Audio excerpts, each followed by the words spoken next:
El tema que vamos a tratar hoy es enfermedad inflamatoria orbitaria relacionada a IgG4 a propósito de dos casos. Como introducción vamos a ver que la enfermedad inflamatoria es una entidad sistémica benigna crónica, heterogénea, de etiología desconocida, escasa ocurrencia y con características histológicas específicas que afecta preferentemente a adultos. En cuanto a los objetivos de la presentación, tenemos dos casos clínicos de enfermedad inflamatoria en extremos etarios. La variabilidad, presentar la variabilidad clínica, la importancia de un diagnóstico histopatológico temprano, porque vamos a ver que hay temas en el cual la fibrosis avanza tanto que ya no permite la mejoría del paciente. Una respuesta terapéutica favorable a corticoide y la necesidad de un seguimiento especializado para evitar recurrencias. El caso 1 es un caso bastante interesante, es de una niña de iniciales CGE de 7 años, procedente de Piura. Acude a la consulta el 28 de octubre del año pasado. El motivo de la consulta es tumefacción palpebral izquierda. Entre los antecedentes generales, lo único positivo es una rinitis alérgica, el resto parto tóxico y sociales no exposición a tóxicos. Es una paciente pediátrica que se presenta con aumento de volumen del párpado superior izquierdo, de evolución lenta, progresiva e indolora, acompañado de hiperemia conjuntival de más o menos 2 meses antes de la consulta. La madre refiere que empezó pues con un hinchazón en el párpado superior izquierdo y que no le habían tomado importancia, pero al ver que esto progresaba ya fue derivada al Instituto Nacional de Oftalmología. En la exploración física en general tiene un aparente regular estado general, de hidratación, de nutrición, no hay presencia de ganglios ni cervicales ni en otras zonas. En la exploración específica, una agudeza visual de 20-40, 20-50, un fondo de ojo normal, reflejo pupilar normal, un examen de retropulsión, leve resistencia en el ojo izquierdo. Vamos a ver que tiene aumento de volumen en el párpado superior izquierdo, una tosis, un hipoglobo, tosis mecánica, y aquí vemos una... Ay,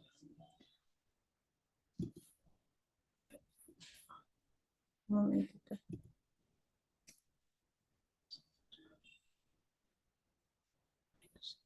Un momentito.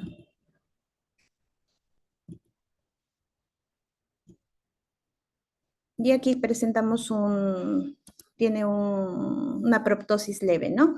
Acá vemos en las fotos de 45 grados la tosis mecánica, y en el estrobograma vemos que hay una limitación a la superaducción, especialmente el resto de la motilidad ocular aparentemente conservada. En las pruebas complementarias tenemos, dentro de todos los exámenes que se le realizó, en el laboratorio lo único, unos leucocitos de 8.800 y una eosinofilia de 2%, prácticamente dentro de lo normal. Se le realizó una tomografía de órbita, en la cual tenemos, se le solicitó con contraste pensando en otros diagnósticos diferenciales, y tenemos un TEM de órbita en la cual una masa en la parte superior de la órbita que compromete la glándula lagrimal y se va hacia la zona posterior. No hay proceso o infiltración al hueso, no tenemos inflamación de los músculos extraoculares. Y vemos que con contraste y sin contraste prácticamente la lesión sigue igual. En una resonancia magnética vamos a ver que tiene una hipointensidad en T2, en la cual nos habla probablemente de un problema fibrótico porque capta menos agua. Se programó una biopsia incisional el día 13 de noviembre, una orbitotomía anterior vía transpalpebral para poder obtener una biopsia incisional. También se realizó un debulking, que es una disminución del volumen total del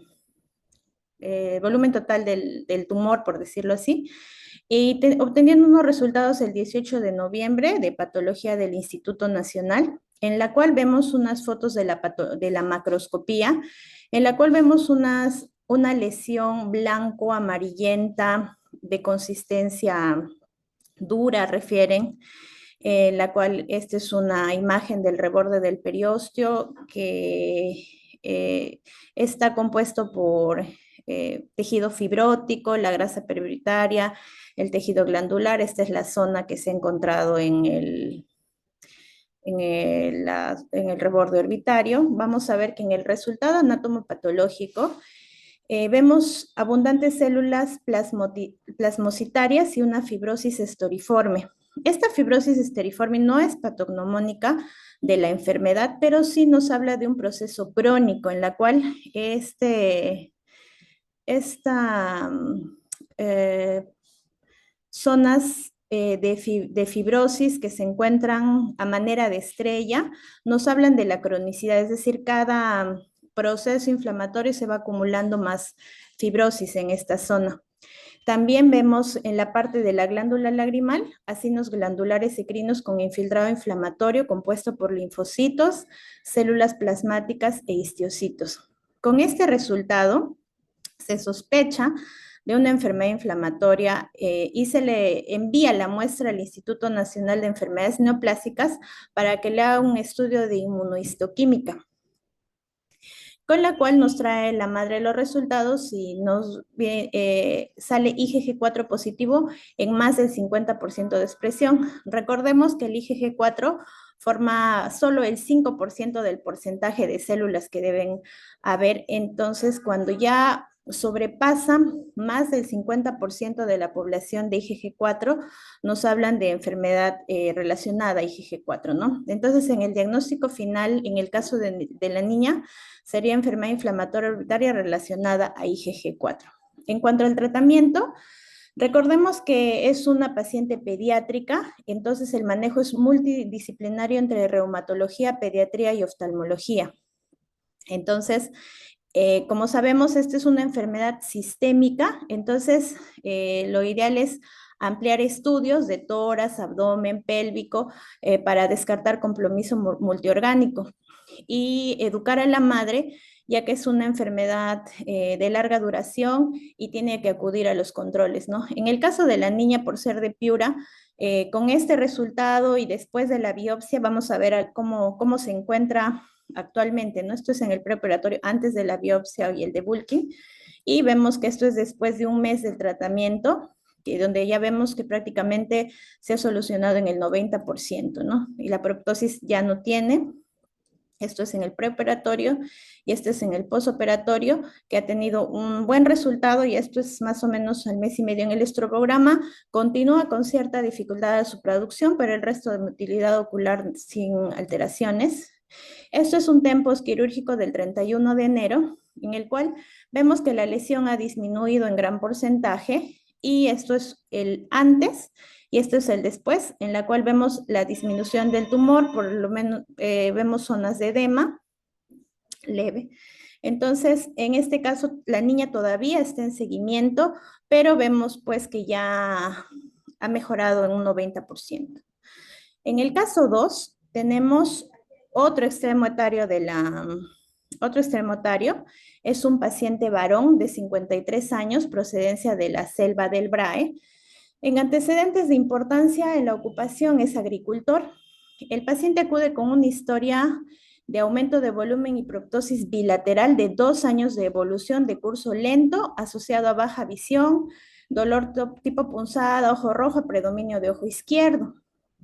El paciente nos comenta o nos comentó que este proceso fue crónico, es decir, habían épocas que estaba bien, había épocas que se le hinchaba y lo dejó pasar, pero los últimos 5 meses antes de su presentación ya no le bajaba, y por eso es que ya la visión se le empezó a bajar, el ojo ya le dolía. Entonces, en el examen, en la exploración física, igual tenemos aparente regular estado general, de nutrición, de hidratación, no presencia de ganglios ni cervicales ni en otras zonas.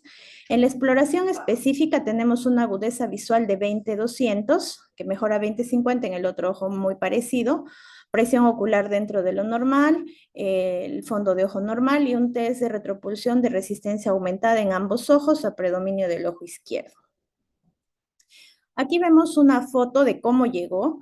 Em, Tenemos una proptosis bilateral, quemosis, ya tenía una queratitis por exposición. Al intentar cerrar el ojo en el ojo izquierdo no podía.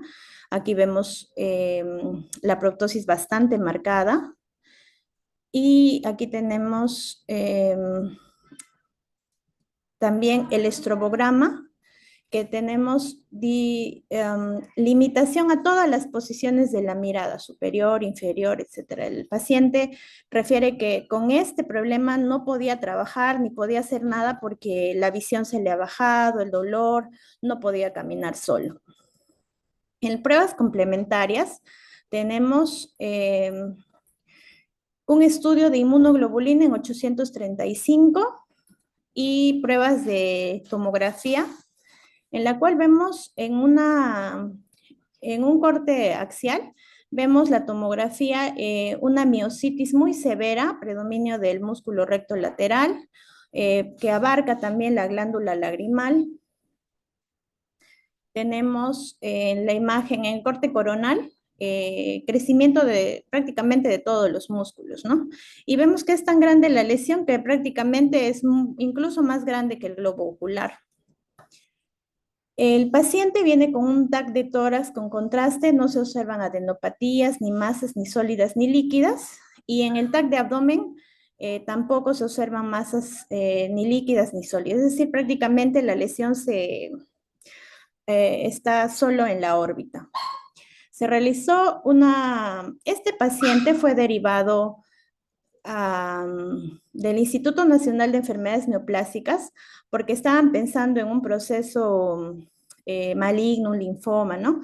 Entonces, le realizan la biopsia orbitaria en el INEM y en septiembre, después de un examen de inmunohistoquímica, ya viene con el diagnóstico de enfermedad inflamatoria relacionada a IgG4 con más de 50% de IgG4 de expresión.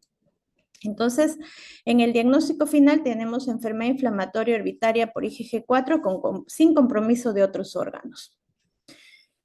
Cuando llegó se le hizo una serie de exámenes para defocalizar al paciente, hemograma, perfil hepático, todo porque iba a recibir el tratamiento. Se decidió usar dosis de metilprednisolona endovenosa por 6 semanas en 500 miligramos y luego se le bajó a partir de la séptima semana metilprednisolona de 250 miligramos en una dosis acumulada de 4.5 gramos.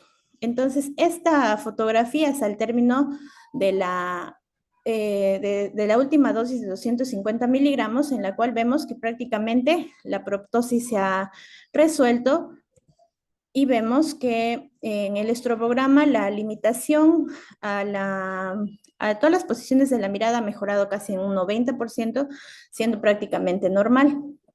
Aquí tenemos una evolución fotográfica en el inicio del tratamiento. Vemos que solo el tercer pulso tuvo una mejoría bastante marcada y en el pulso número 12 pues ya prácticamente ha mejorado bastante, ¿no?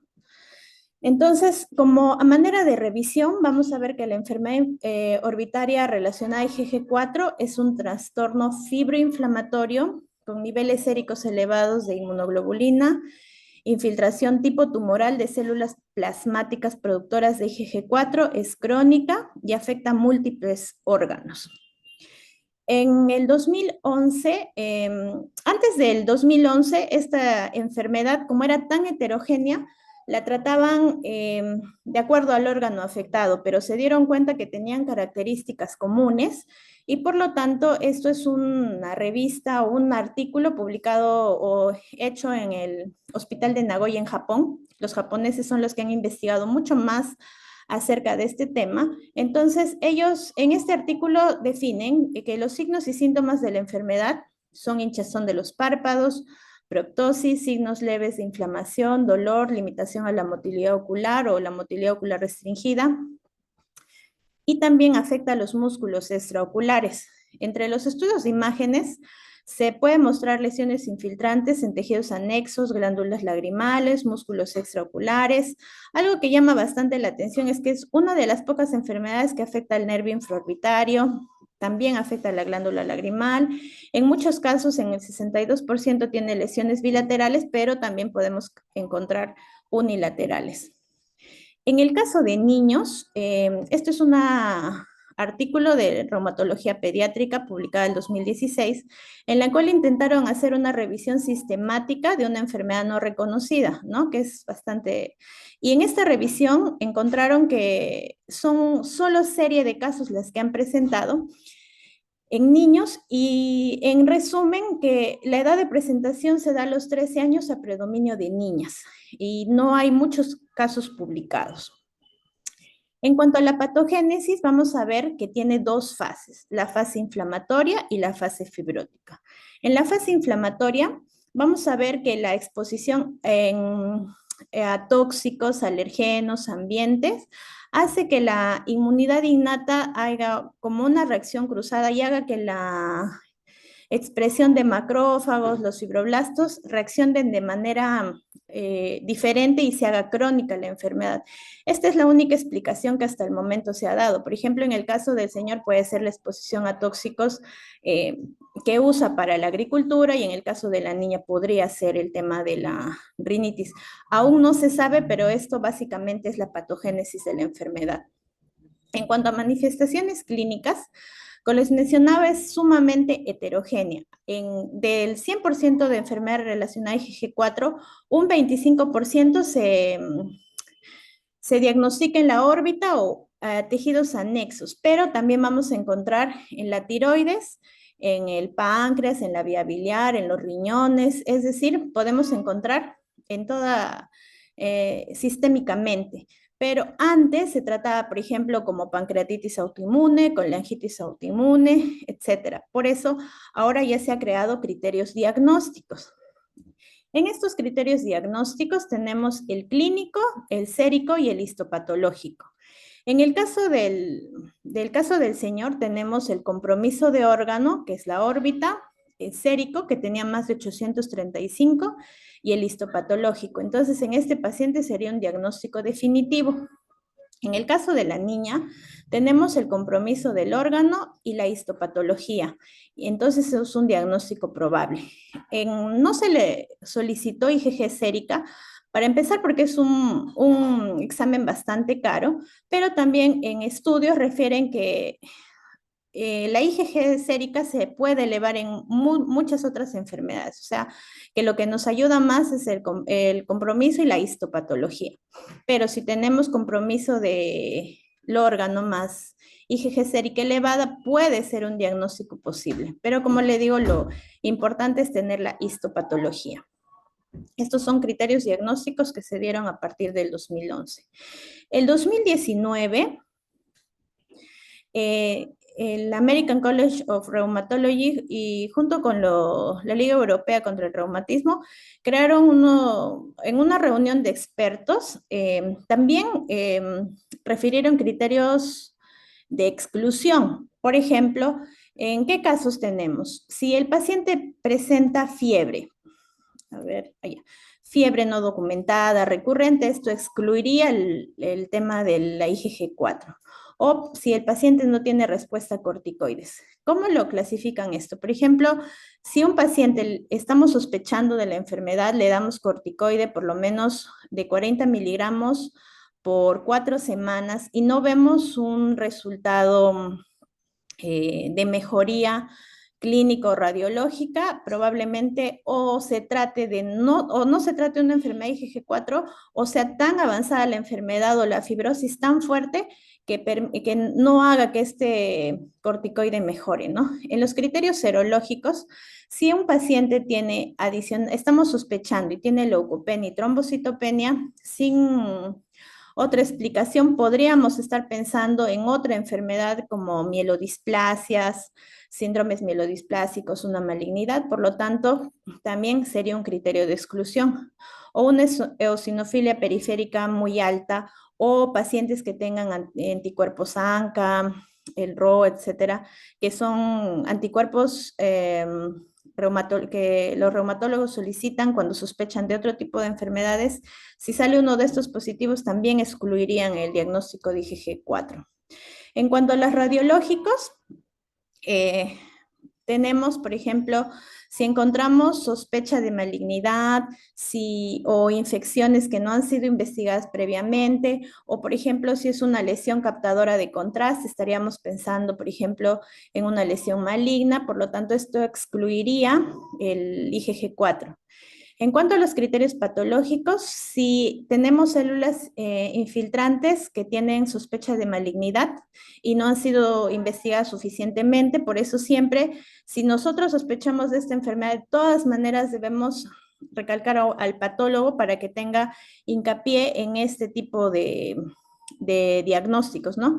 Pero si vemos ya, por ejemplo, ¿no? Una infiltración neutrofílica muy severa también estaría excluyendo el diagnóstico.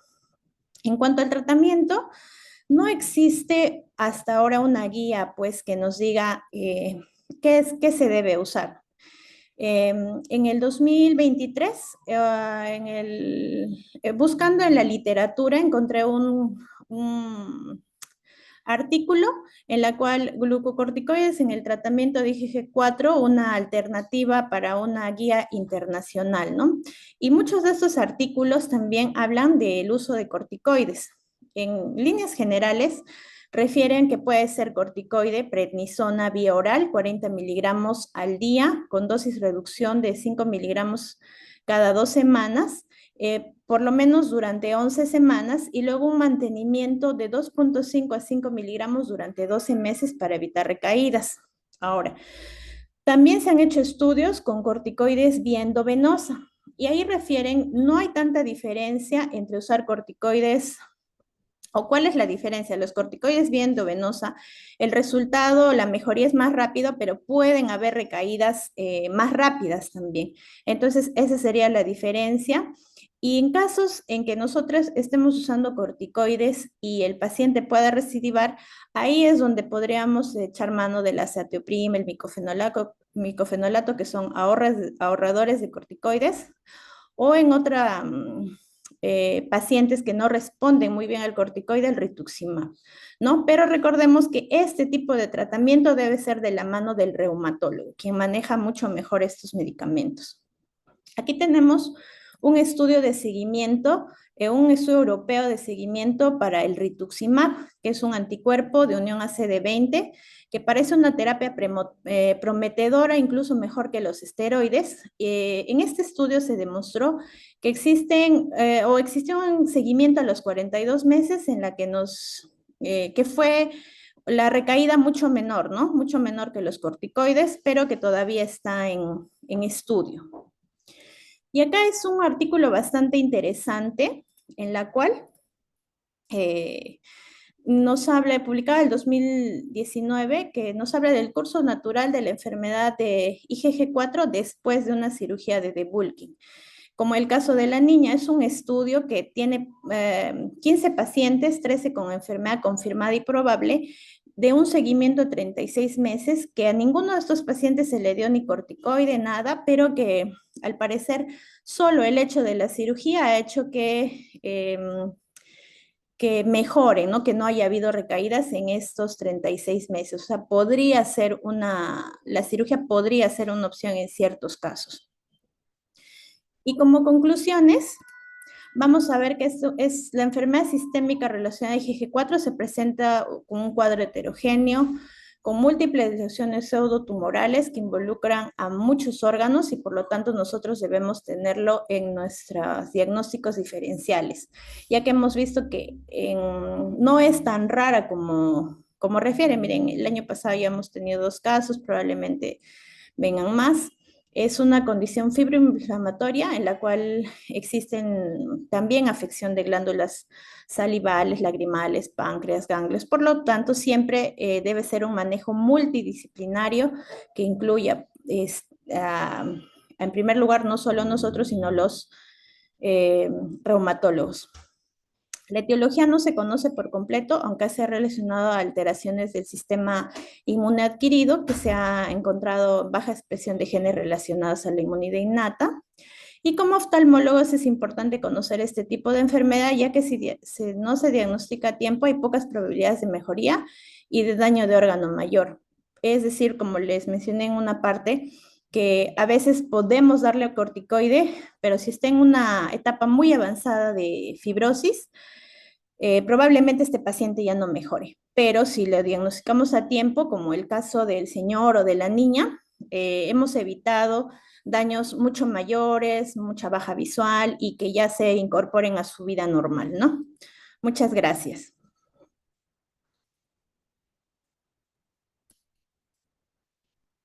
Gracias, Roxanita, por tu presentación. Y pues bueno, sí, como lo dices, esa enfermedad puede ser en muchos casos muy deformante y limitante, ¿no? Y pues rehabilitar al paciente de una manera muy precoz, pues va a ayudar pues a que pueda regresar a sus actividades, a su vida normal lo más pronto posible. No sé si ya tenemos algunos comentarios sobre nuestros panelistas de discusión. Me parece haber visto por ahí al doctor Guamán, al doctor Cornejo o al doctor Muro.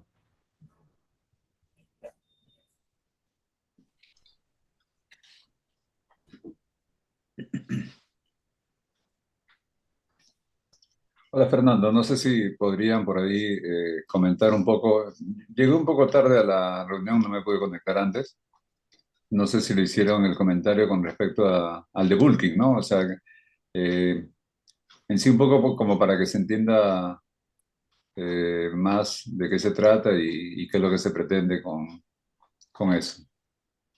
Claro, bueno, en esos casos, ante la falta de diagnóstico histopatológico, porque pues ante la aparición de estas lesiones, pues muchas veces no sabemos qué tipo de etiología es.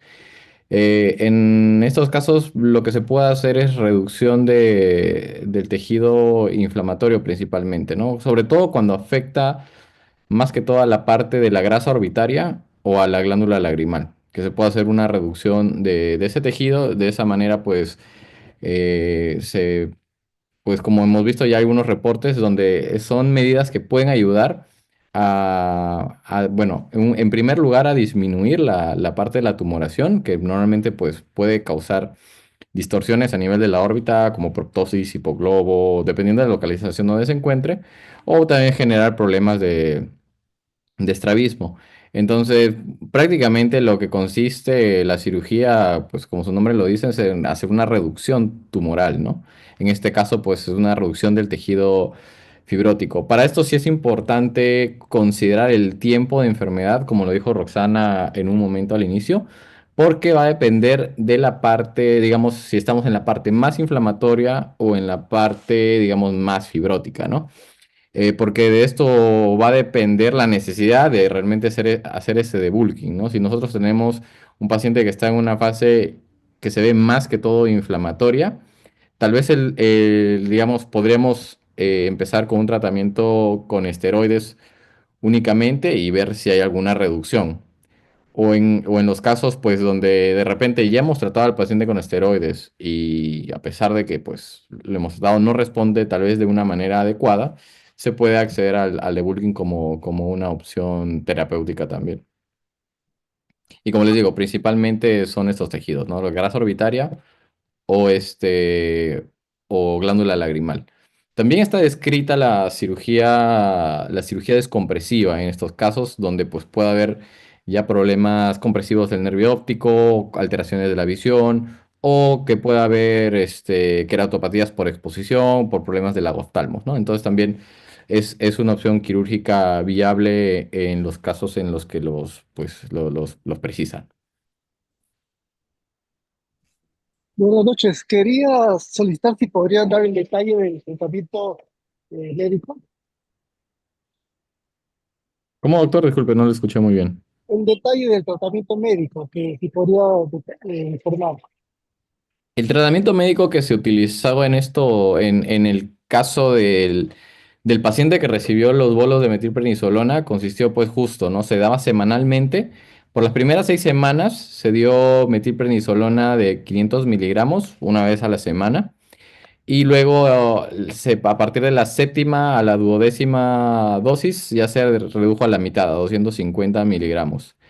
El tratamiento que se especifica en esto, pues hay un rango más o menos de 0,6 a 1 miligramo por kilogramo de peso en el equivalente en prednisona de manera diaria. Y idealmente, pues se inicia con una dosis máxima que se propone ahí. Y a partir de la segunda semana se puede ir reduciendo la dosis si se realiza vía oral, ¿no? En este paciente, pues como teníamos, digamos, una proptosis muy marcada, un proceso muy inflamatorio, queríamos lograr la reducción de la inflamación de una manera más rápida, por lo que optamos por la vía endovenosa antes que de la vía oral. Y en el caso de la pequeña de 7 años, realmente el único tratamiento que se realizó fue nada más el de bulking. En el caso de ella, pues no se utilizó al menos hasta el momento que ya nosotros le enviamos para el manejo por reumatología. No se le había dado ningún tipo de tratamiento con corticoides sistémicos más que los primeros días luego del debulking, ¿no? Porque pues creo que le dimos como unos los primeros 5 días, me parece, luego de la cirugía y luego suspendimos el tratamiento, pues hasta tener el resultado de la histopatología. Doctora, hay unas preguntas En el en chat. el chat. Ujú. Hola, buenas noches, doctora. Sí, sí, le escucho. Buenas noches, soy el doctor Max Cornejo. Ante todo, mi felicitación por tan clara exposición. Y mi inquietud era saber qué prevalencia hay en nuestra población este tipo de lesiones, este tipo de problemas. ¿Han podido investigar, han podido averiguar, por favor? Sí, doctor, he estado buscando bastante información, pero en el caso de niños, solo, o sea, a nivel Latinoamérica, en realidad no hay un estudio que nos diga pues la prevalencia, pero en Japón, que son los que más han estudiado, pues son más o menos 2% de la población, ¿no? Refieren, es muy, muy poco, pero no tenemos estudios. Por ejemplo, en niños solo se ha presentado serie de casos, pero no acá en Latinoamérica, en lo que he podido buscar, ¿no? Pero es muy baja. Gracias. Sí, realmente no hay estudios disponibles grandes sobre prevalencia aquí en Latinoamérica. La mayoría de estudios que se han realizado aquí son casi siempre series de casos, entonces digamos no se llega a mucho todavía. Y el problema muchas veces ronda en que a veces no hay disponibilidad en todas las regiones, tanto de nuestro país como de los países vecinos, para hacer los estudios de inmunohistoquímica, ¿no? Que realmente pues es uno de los criterios diagnósticos confirmatorios para esta enfermedad. Aún así, también las pruebas séricas de IgG4 también son muy caras, entonces mucha población latinoamericana no tiene acceso a esto, así que lo más probable es que estemos subdiagnosticando esta enfermedad.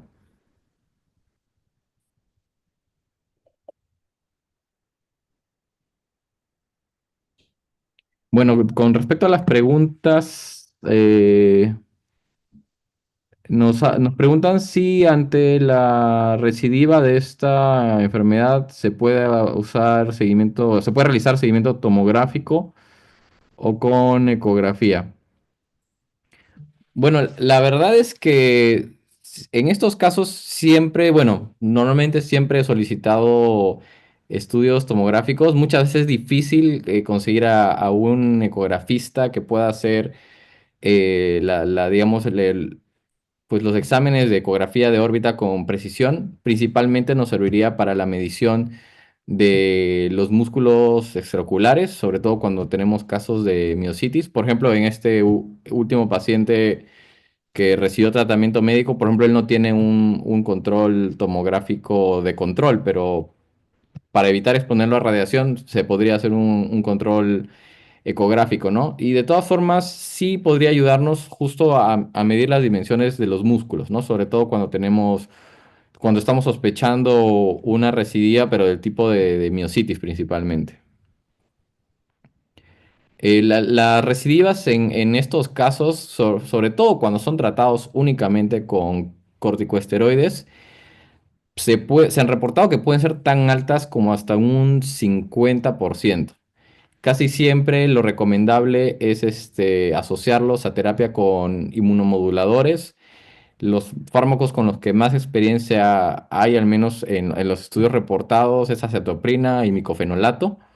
Y bueno, ahora el rituximab, que es una opción bastante buena, que pues, se reporta, digamos, un éxito de hasta un 90%, un 10% nada más de recidivas en estos casos, ¿no? Entonces son las opciones que tenemos. Normalmente lo que nosotros hacemos con el tratamiento con corticoides, luego posterior a los pulsos, utilizamos una dosis bioral digamos, de mantenimiento. Usamos la dosis bioral que se recomienda como dosis total, pero la vamos regresionando mucho más rápido, ¿no? La vamos bajando semanalmente. Más o menos empezamos con 1 miligramo por kilogramo. En la mayoría de pacientes no excedemos los 50 miligramos por día y vamos haciendo una dosis reducción semanal de unos 10 miligramos. Viendo también cómo vemos si hay presencia o no de alguna recidiva de la parte inflamatoria, ¿no? Si vemos una recidiva, pues tratamos de mantener la dosis mínima con la que el paciente pues ha evitado tener estas recidivas. Y sí es importante el manejo con la parte de reumatología justo para la inmunomodulación, porque pues hay complicaciones pues, que se van a presentar por el uso crónico de corticoides, que pues de preferencia uno los tiene que evitar en la medida de lo posible. Bueno, con respecto a los diagnósticos diferenciales, pues lo ideal siempre es realizar las biopsias. O sea, siempre ante la presencia de estas lesiones, antes de tratar, siempre lo ideal es hacer una biopsia para tener un diagnóstico claro. Porque, como vimos, hay criterios que van a ser, que digamos que van a excluir esta enfermedad, que pueden ser tanto de anatomopatológicos como pues laboratoriales, ¿no? En el caso de presentar enfermedades como tipo vasculitis, que también pueden dar lesiones similares, pero que vamos a tener otros hallazgos. Y eso es lo que nos va a servir más para los diagnósticos diferenciales. La verdad es que con rituximab, doctor Álvarez, no tengo mucha experiencia, pues no tenemos la disponibilidad del rituximab en nuestro instituto, así que la verdad es que no sé cómo manejan la parte de los reumatólogos, esa parte del tratamiento biológico. No sé si hay alguien que tenga experiencia con rituximab en ese tipo de enfermedades aquí entre los participantes.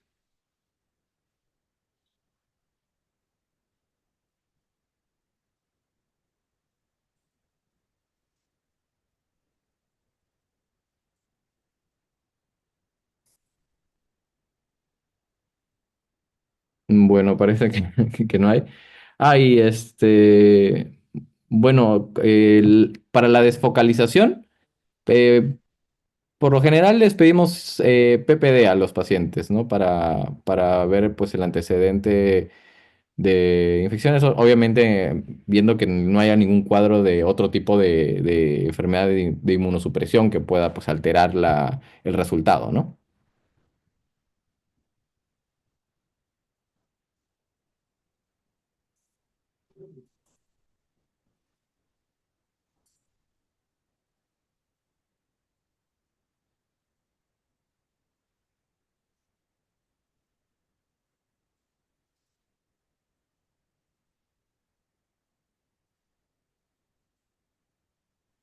Buenas noches, ¿me Buenas escuchan? noches, doctor Malaver.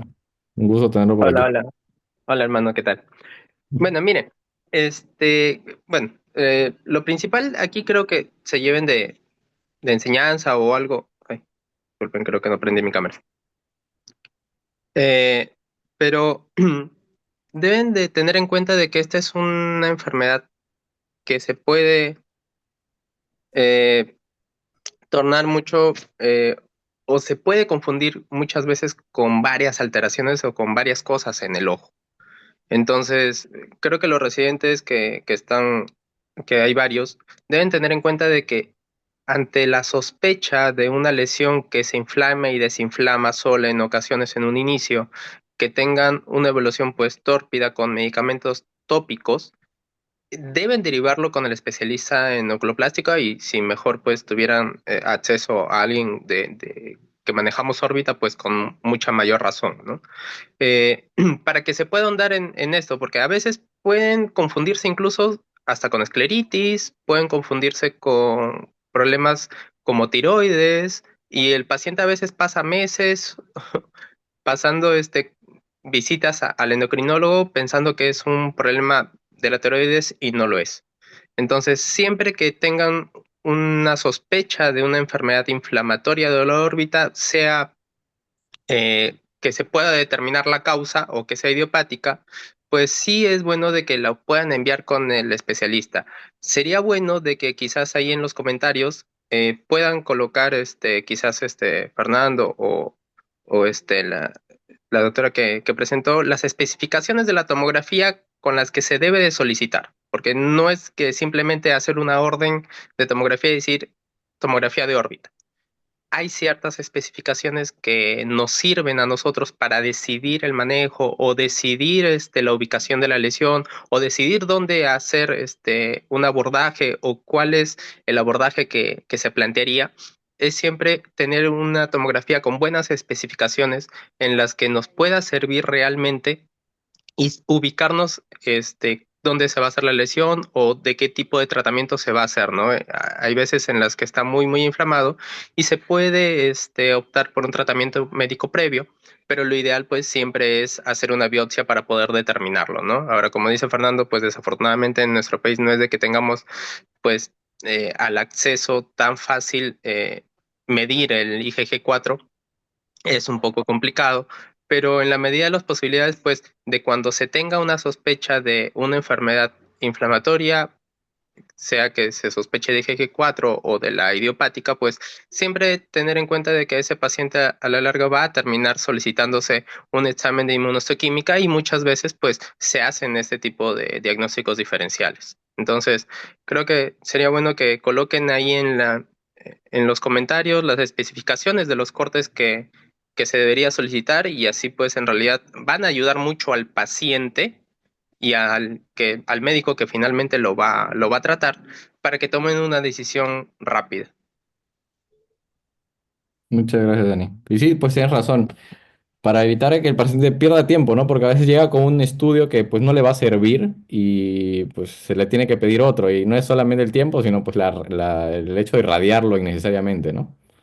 Y dinero, ¿no? Porque va a necesitarlo después para el tratamiento o para otro Sí, tipo de exámenes. Entonces es mejor que se le solicite un buen examen desde un comienzo y así el paciente también se sienta tranquilo de que en realidad no está haciéndose exámenes en vano o por las puras, ¿no? Entonces sí sería bueno de que tengan en consideración eso para que el paciente ya llegue con el profesional que lo va a tratar, pues ya con algo más certero.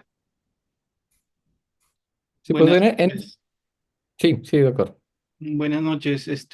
Yo justamente quería comentar, yo soy neurólogo, entonces también nos ha tocado enfrentarnos a este tipo de pacientes. Es más, cuando la enfermedad inflamatoria orbitaria se presenta, también puede estar asociado con este tipo de lesiones a nivel del ápice orbitario o también el seno cavernoso. O muchas veces cuando le extiendes la resonancia de órbitas, le extiendes una resonancia de encéfalo, logras encontrar lesiones no solamente metacrónicas, sino también sincrónicas a nivel de lo que es las meninges, la hipófisis.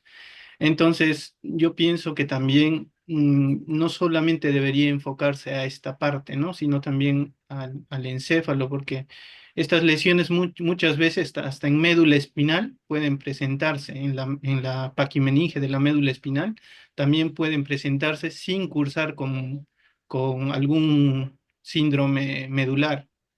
Entonces, sería bueno y muy útil por lo menos hacer siempre que hacen una resonancia de órbitas con contraste, también hacer una resonancia de encéfalo con contraste para ver meninge también, porque muchas veces el dolor puede ser tan localizado, pero el dolor puede ser traducido por el compromiso meningio a ese nivel. Entonces también sería muy útil. Y cada vez que evaluamos este tipo de pacientes, en general tratamos de descartar todos los diagnósticos diferenciales para poner encasillarlo realmente donde debe ser, ¿no?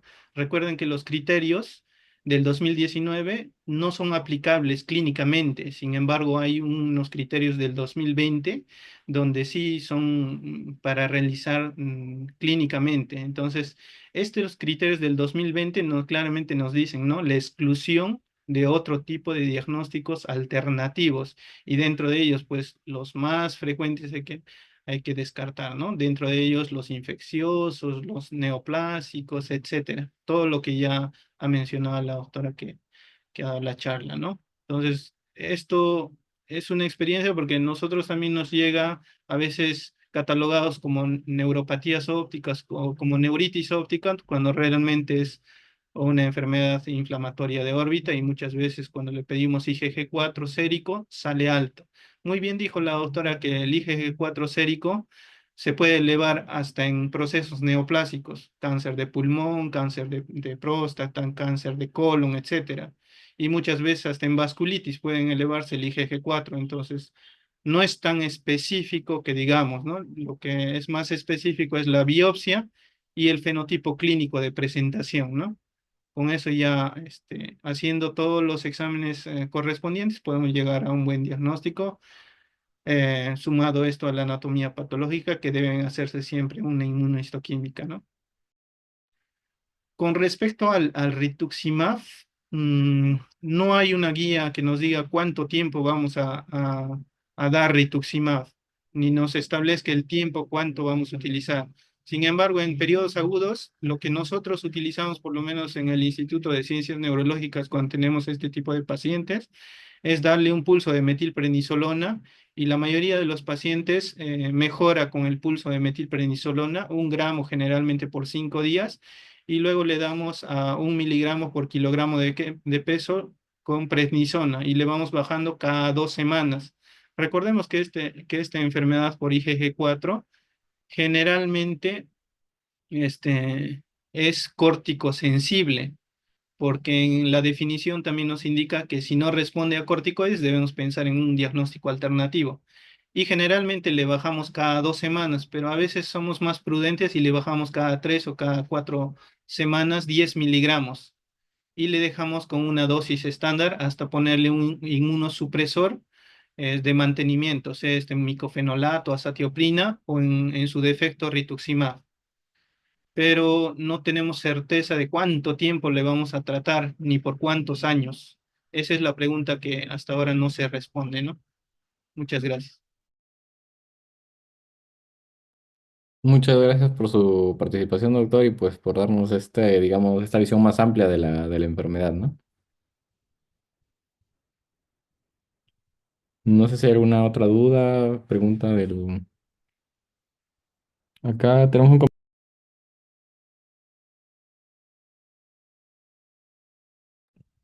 No sé si quiere, bueno, participar con, pues, aparte de algún comentario que quiera dar este,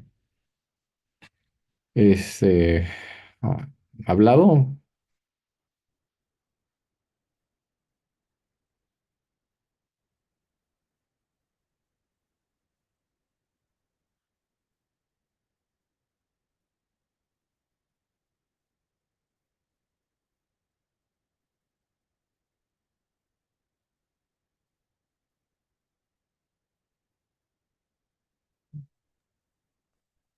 Provecho, doctor.